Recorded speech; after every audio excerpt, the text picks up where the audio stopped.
নমস্কার বন্ধুরা, চম্পা রান্নাঘরে আরও একটা নতুন রেসিপিতে সবাইকে স্বাগত জানাই। আমার আজকের রেসিপি মটর ডাল দিয়ে লাল শাকের বড়া। এই বড়াটা খেতে কিন্তু অসাধারণ হয়, আর গরম গরম ডাল ভাতের সঙ্গে যদি হয় তাহলে তো কোনো কথাই নেই। তো চলো বন্ধুরা, দেখতে থাকো এই রেসিপিটা আমি কিভাবে তৈরি করছি।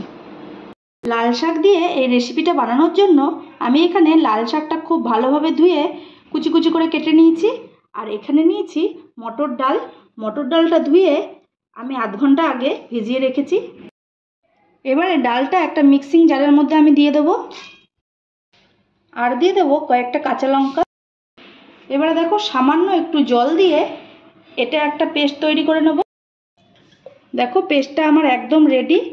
এটা কিন্তু খুব মিহি হবে না, একটু দানা দানা থাকলে খেতে বেশি ভালো লাগবে। একটা বাটির মধ্যে আমি নিয়ে নিচ্ছি।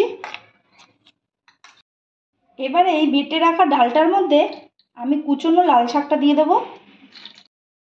এর মধ্যে দিয়ে দেবো স্বাদ মতো নুন, পরিমাণ মতন হলুদ, একটু কালো জিরে দিয়ে দেবো, স্বাদ মতো একটু চিনিও দিয়ে দেবো, আর একটু লঙ্কার গুঁড়ো। এবারে এই সবগুলো উপকরণ খুব ভালোভাবে মেখে নেব। মাখাটা আমার একদম রেডি। এবারে একটা কড়াই বসিয়ে দিয়েছি, কড়াই আমি পরিমাণ মতো তেল দিয়ে দেবো। তেলটা খুব ভালোভাবে গরম হয়ে গেছে। এবারে এখান থেকে এই মাখাটা নিয়ে হাতে একটু এইভাবে সেভ করে তেলের মধ্যে দিয়ে দেবো।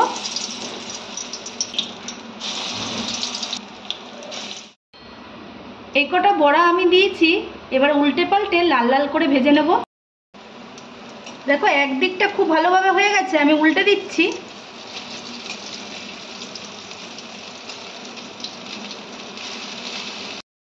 এবারে এই দিকটাকেও সেম ভাবে ভেজে নেব। দুদিকটাই সেম ভাবে ভাজা হয়ে গেছে লাল লাল করে। এবার এটাকে আমি নামিয়ে নেব। মটর ডাল দিয়ে লাল শাকের বড়াটা আমার একদম রেডি। তো বন্ধুরা, তোমাদের কাছে কেমন লাগলো আমার এই আজকের ভিডিওটা অবশ্যই কিন্তু কমেন্ট করে জানাবে। আর ভিডিওটা ভালো লাগলে লাইক কমেন্ট শেয়ার করে দেবে। আজকের মতন এটুকুই। দেখা হচ্ছে অন্য কোনো দিন অন্য কোনো রেসিপির সঙ্গে। ধন্যবাদ।